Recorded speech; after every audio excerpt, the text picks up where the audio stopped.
Hello, ladies and gentlemen, and welcome to another edition of GeekVerse Thought Bubbles. I'm Travis Snail, and of course, I'm here with a. Actually, no, it's not an Oscar contender. Fuck me. I say that because I'm reviewing Silence today. Honestly, and this was one that I saw after the Oscars, so lots of build up. Martin Scorsese fan, I guess, since I've kind of been getting into like my film life, and as far as like really enjoying films and actually watching them more, not just for like popcorn flick to be like, oh, great acting, like when you got the different mindset. And the reason I say that is because I've talked about this on the cast before, but Departed, I always say was my first real movie, grown up movie experience. Because I remember, I can't remember what we had watched, but it was me and my family, and we watched, what was it?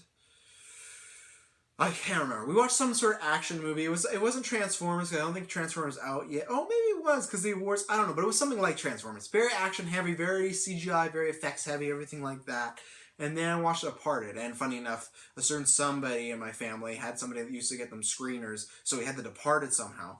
So had to depart. So we watched this action movie back to back, and then we watched Departed. And I remember for the first time in my life, I had never really thought about movies as good or bad. Like, I thought about movies I enjoyed more or whatnot, but this was to the point where, I could watch, I don't know, a Batman and Robin and be like, oh yeah, like I don't enjoy it as much as other, but I didn't think about reasons why, because of how cheesy it is, because of bat nipples, and like I didn't dissect them. I would like movies, and all of us were like that at some point. You would like or not like movies, but you didn't really think about reason why. You'd pop in and go, but like, so this action movie I watched, and I just remember I was bored, and I was like, I don't care about any of these characters, and I don't care, like, the action's kind of lame, and it's just a bunch of CGI, and that's what I thought was Transformers, but I don't know if the timelines match up, but it was like that. Maybe it was just Transformers came very soon after that, because that was another experience. Like, it felt like growing up in movie fandom, it was like, these movies that I would just watch, like a Batman Forever, or Spider-Man 3. Spider-Man 3 is the greatest example, because Batman and Robin, I was kind of spoiled, because, like, older sister been like, oh yeah, that's a really bad movie. So I kind of had that preference going in, and you heard it from every. But Spider-Man 3, saw it 4 times in the theater. Loved that thing as a kid. And then as I got older, and then after watching a party, you think about different ways, like, why is that place there? And why there's so many characters? And why did they do this? And, like, I didn't think about Peter, playing piano and dancing and saying suck on this or whatever he says. So, watch that action whatever movie, and then watch The Departed. And I remember really liking I loved The Departed. When I saw The Departed, I saw it and then I watched it again. Right away, I was like, favorite movie. Favorite movie of all time, legitimately, at that point in my life. And it was because it was the first movie where I felt like I would watch that. That was a type of movie where 2 years earlier, family would be watching, I'm going to be in the background playing my Game Boy Advance, playing with action figures, like something like that. Like, I'm not going to be caring about it. I'll watch it if there's a gunfight scene. Sure, I'll look, but people, scenes with dialogue and character development and stakes, didn't care about them if they weren't costume or cartoon.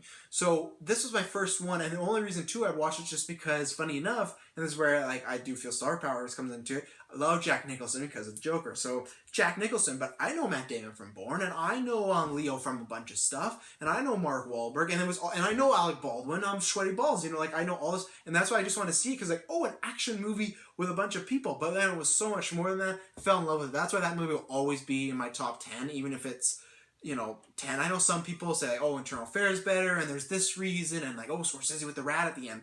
But he kind of like took my movie virginity. So that, in a way, is why that film will always be a top 10 for me, because that made me look at film differently and made me enjoy film. So this film's been on my radar for a while because love Martin Scorsese. Liam Neeson's in it, so like, damn. Andrew Garfield's in it. Adam Driver, who I'm not sure if I added him, but I soon will be adding him to the Man Crush list. Just love what he's doing these next couple of years. I feel like he's gonna be like the Christian Bale of this like next decade, where he's just like is gonna kill and win these Oscars, but then kind of be your mainstream guy with Kylo Ren and stuff like that. He's phenomenal. So it was all on my record, and I heard like kind of delayed, and I heard about 3-hour version, blah blah blah, and then it didn't get any Globes, but it wasn't eligible, so that was fine. But then I didn't get any Oscars, and I was like Oscar nominations, and I was like, and once again, not. I talked about this a few weeks ago, or I don't know when I recorded it, but about, oh, if something doesn't get nominated or win, that shouldn't hamper your expectations, or it shouldn't matter. And it doesn't, but it was just a thing of my expectations went in lower because I do value the Oscars, I do value people that vote, and I go, oh, that's strange. Like, all the stars were lined up for this to be like a Best Picture nomination. And when that doesn't happen, when you have all the things checked off, but for some reason you get declined, you're like, okay, like, that's weird. I thought this was going to be a shoo-in just from the resume. So I went in being like, maybe it's not going to be as good, you know, or maybe it's going to be one of kind of the lower ones, you know, like sorry, really like it. I like it a lot, but Shutter Island is not one of my favorite Scorsese movies, right? So I thought it was going to be like that, where, oh, I like Silence a lot, but it might be lower. So Win with Silence, fuck, I love this movie. Damn, I love this movie. Easily in a top 10. I said Manchester by the Sea was in my top 10. I think it would be. I'll have to, like, reevaluate after I see all these movies from 2016. Like, I still gotta see Moana, I still gotta see Kubo, things like that. But this film would for sure be in there. It was so strong and so powerful. It made me mad that Hacksaw Ridge was in over this. When I'm thinking about Andrew Garfield vehicles, I think he should have got nominated for this. I think Hacksaw Ridge should get... I like Hacksaw Ridge. You can go back and check out my review, but I didn't love it. I just feel like we've reached the pinnacle of war movies, where this, for me, was something different. Not because it was something different that I haven't seen in a while. It's something so different for Scorsese. Like, there's a part of me that wish, like, me and others could have saw this movie and not know who it was, and then be like, oh, it's Scorsese. Like, you go know that going in, you're like, oh, he's doing something different here. But if I would have watched it and had no idea, and then someone told me, I would have been blown away. This is unlike anything I think he's ever done before. It's more powerful than anything he's done before, because lots of those films have always a fun edge. This does not have any fun edge. This does not have any lighthearted edge at all. It is a brutal film. It's a powerful film. It's a great film. The cast is phenomenal. Andrew Garfield, that's what I mean. He should have... I really liked him in Hacksaw Ridge. He did a great job. I love him in this movie. He does so fucking good in this movie. He's so believable. He carries this movie. The movie's pretty much... Yeah, I think, yeah, it is his. Like, it starts with him and it ends with him. Like, it's all about his character, and he cares. And it's a long movie. I think it's 2.5. Did not feel long at all. I sit in the theater because I looked at runtime, like, oh, this could be long. Like, this could be, especially because I was, like, had my lower expectation. Like, this could be, gotta get comfy. No. It blew by. Loved it. Loved pretty much every minute of it. The first act, maybe the first act of the first act is a little slow, so that's one negative for me. That it's not pacing thing. I wouldn't take anything out, but I was just not fully engaged up until a point. But it was just a little slow. Maybe they could have...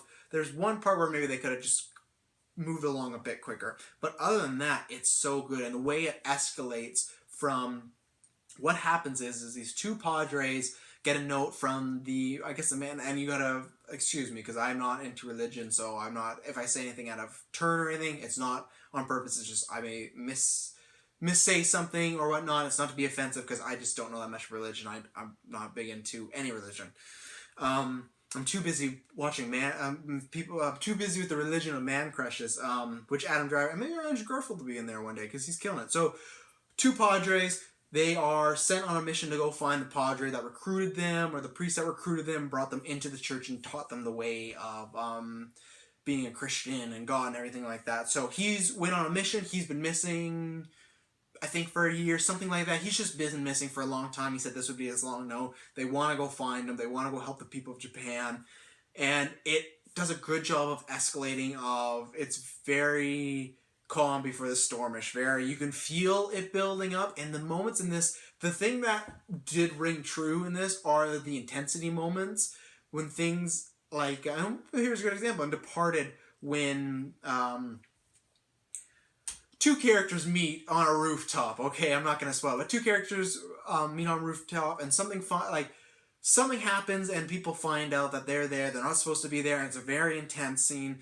That happens a lot in Departed. That happens a lot in other Scorsese movies, Goodfellas. Like, go, there's coats just back there. Yeah, no, back there. The movie has a lot of those type of scenes, and he kills it. That's the only thing that, like, you can see Scorseseisms in there, but that's the ones I saw the most, was the intensity and the tense moments in this movie, and there's quite a few, and man, they're like goosebumps in a bad way, in a good way, but not in a way where like, man, like Chewie, we're home and you get the goosebumps. It's like, this is so fucked up and so brutal and so well done. It's just like you kind of wince. And this is another movie that too made me emotional too. And I'm an emotional guy, so it's not that hard. But I'm connected to a film more when it does that. It's so strong, and it's for me where Hacksaw Ridge did a good enough job with the religion aspects. Because I said before, I'm not that into religion. So when movies are about religion, I I kind of check out or I'm not interested because I know, hey, I don't follow any of that. I'm not into religion, so for me it's hard to gauge with that.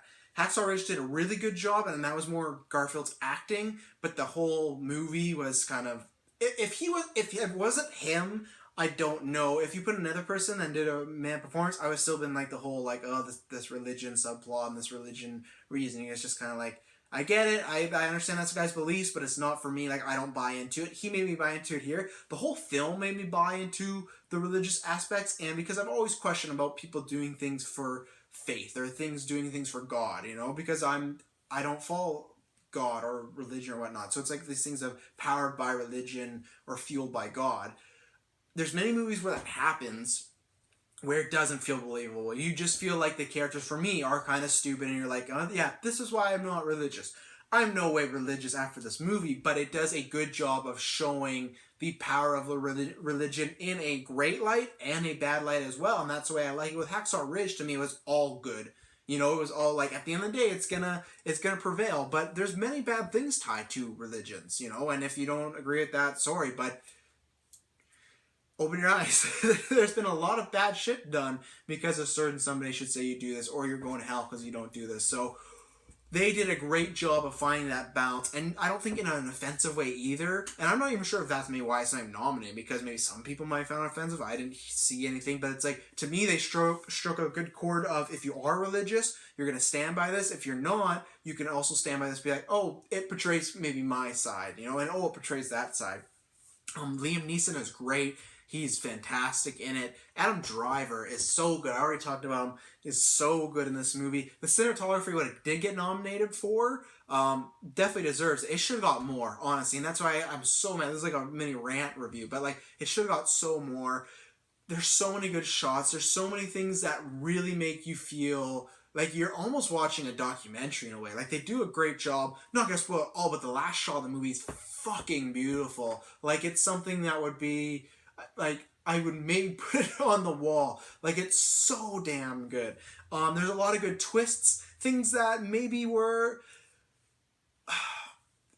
only one kind of maybe twisty thing was a little predictable, but it's just kind of the way that... I don't know, I saw it coming, but there was one that I really thought was going to come. There is a certain character in this movie that I thought for sure was going to do in wrestling a heel turn. Was sure going to turn bad. And I was like, oh, like the way they're setting up, the way they're doing this is going to happen. I'm like, oh, this movie would still be good, but if this happens, like, we've been down this road before, I get where we're going. Didn't happen, and they took it a different way, floored me. I was like, wow, really ballsy. I was almost mad. I'm like, I thought I had this. Like, I thought I knew where you were going with this, but you didn't. Yeah, the acting's really powerful, and you can tell that I think this was one of the more tougher movies to film. Just not only the content, but where they filmed this. Yeah, I'm really disappointed now that, and because like I said, I saw his after Oscars, and I'm really disappointed it didn't, because I think this is one of these films that could have been a contender or won Best Picture. Maybe if it came out next year, or last year, because last year was a meh year. So yeah, I'm very surprised. Yeah, I'm trying to think, and I talked about this in my Manchester one, the score does a really good job, I think. The score, I don't know if it's necessarily one I'd listen to, because it is a bit like, in a darker sort of sense, but I think it really complements the film. I've always said, to me, a bad score is if it stands out and it takes you out. A good score is, it flows with it and it meshes with it well. You know, it might not stand out. It's the same reason I think of Moonlight, I said, like, oh yeah, it's a good score, it's alright, just because, like, yeah, it goes with it, but it didn't stand out for me. To me, a great score stands out and really, like, overly complements the film. It does that. Scorsese proves that... Scorsese. I say it different way each time. He proves that he can still make a fucking damn good movie, and one of the best of the year. I think you should definitely see this. I guess the only... only negatives is there's one character's kind of arc or plot or subplot that went somewhere that I didn't really like, and that it's not even a personal thing. It was just, it felt kind of wasted. It felt like there was a lot of build up and the payoff was kind of meh, you know. So that was the only thing. Like I said, the beginning was a bit slower, and that's my only thing. This is not a negative, because I like long movies if they're done well. This is done well. Long movies done terribly are awful. So that's why I think lots of people are like, oh, I hate long movies. If they're done well, like for me, Lord of the Rings, Return of the Kings, I don't care about multiple endings. Love how long it is. I love every minute of it. I could take another fucking hour. But with this, it is long and it has slow parts. It has quite a few slow parts. So that's why I'd say for people that are wondering if they should see this, I kind of do this at the end of reviews now. I'd see it if you're a Scorsese fan for sure, but expect something different. If you like those actors, see it. If you like the plot or what the movie's about, see it. But if you're kind of on the fence or you don't know, it might be an at-home movie. If you in general just don't like long movies, even Lord of the Rings or anything, like if you don't like long movies, you find them too long in the tooth and you get bored or you want to move along, I'd say watch this at home. I would say go to theaters, and it is slower, so long and slow.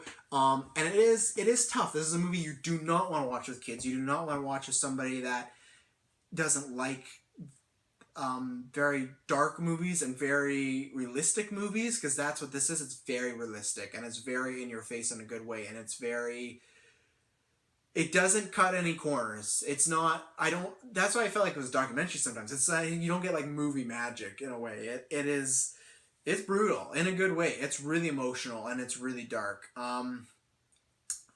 So that's what I'd say. If you don't like those things I listed off, if you're unsure, wait till home, wait till Netflix, watch it. If you don't like those things, don't see it in the theater. If you like those things, if you like Scorsese, if you like the actors, I think this is a definite C. And that's why the things like with La La Land, I love it and say it's a definite C, because I don't think there's many things in there, like unless you just hate musicals, which I did, but I loved it, that you'd be like, oh, I don't like this, where this, and even when I did Manchester by the Sea, it's a certain type of movie that you may not like, or you may not be into, or your significant other may not be into. Watch it alone. That's the thing too, if you don't know if your significant other is into it, watch it alone. I did, and I'm happy I did, because it's like, I know they may not like this certain type of movie, so it would have been a waste for them, so yeah, I'm going to give this a 9.5. I had very minor complaints, but the complaints kept it away from me being like a perfect movie. No movie's perfect, but a 10 out of enjoyment. But yeah, there's just that 0.5 thing of the slowness of the beginning didn't bother me that much, but the character thing, I was like, could have done more with that. But and I like the ending too. Endings to me have been tough with the Oscar season this year. So far, those are the ones that keep away where I'm like, they could have done this, or they could have gave me a little more. This ends perfectly. Phenomenal. Martin Scorsese is back. He never went anywhere, I guess, because Wolf of Wall Street came out a couple of years ago, and fuck, that movie's so good. So he's just probably the greatest of all time, if not one of. For sure one of, if not the greatest. So yeah, that's it. As you've noticed, GeekVerse Thought Bubbles lately have been about Oscar movies. That might take a little break. I'm getting pretty busy. I am going to be seeing the rest of them. I got to see Hidden Figures, Fences, and Lion. Those are ones I got to see. I don't think there's any more. I don't know if I'm going to be doing reviews for them, honestly. Because it's just a time thing. So if I do, I'm still going to maybe be doing Thought Bubbles with breaking news or trailers, because those are a lot easier and quicker, because I can watch a trailer and get on here with Kyle or Dylan and talk about Thought Bubbles. Science is 2.5 hours, and then talking about this. So it's just a time thing right now. Very busy in life, going to WrestleMania, so I've got a lot of trip planning to do and whatnot. So if there's one I really, really enjoy, I'll be on here. But the thing is, I was going to say in February, Rant Rave Repeat. I don't know, it might be myself. I might try and get Liam. It's all about timing. But I am going to do an Oscar preview rundown and a prediction show. And I think I'm going to do one other little topic there. I think there might be two. But the thing is, I will have seen them all at that point. Last year I saw everyone but Bridge of Spies. My plan is same thing, see Hidden Figures, see Fences, see Lion, because I like to legitimately say, yes, I know La La Land's my favorite. I want to know in every fucking word imaginable. But I still want to see a film, because what happens if I see Lion? I'm like, man, this really blew me away. My opinions change, So I got to see that. I got to see Moana and Kubo, and like there's certain ones that I want to see that others have seen on GeekVerse Cast that they talked about a bit, so I'm not going to do a separate review. So I think with the Oscar noms, we're going to take a little break in February, probably the week of. I'm going to take do a show about predictions and talk about them all. I'll talk about every single category, and then you can also check out the GeekVerse awards. Those will be coming up the same week as the Oscars. You can go check back at our nominations and see, hey, if you don't like the Oscars, or if you which I don't think there should be a reason, but if you're not into those type of movies, or if you're like, man, geek movies should get celebrated more, and they don't, maybe you like the Oscars, and you're like, oh, there's a superhero bias, that's what we're doing. It's for fun. Check out the nominations. We already did that. And then check out the awards. It's going to be, not sure, but I'll be drawing the week of Oscars. Thank you very much for tuning in for this whole time. If I don't talk about another Oscar movies again, they've actually done quite well, and I thank you guys, because I know we cover comic books and video games, but there's more to it out there. You're allowed to like more than one thing, and science is something you should like and check out. So thank you very much for supporting me on all these thought bubbles, even though they're not the most exciting breaking news things. But thank you very much for tuning in. I am not sure what I'm going to be talking to you next, but I promise you, it'll not be boring.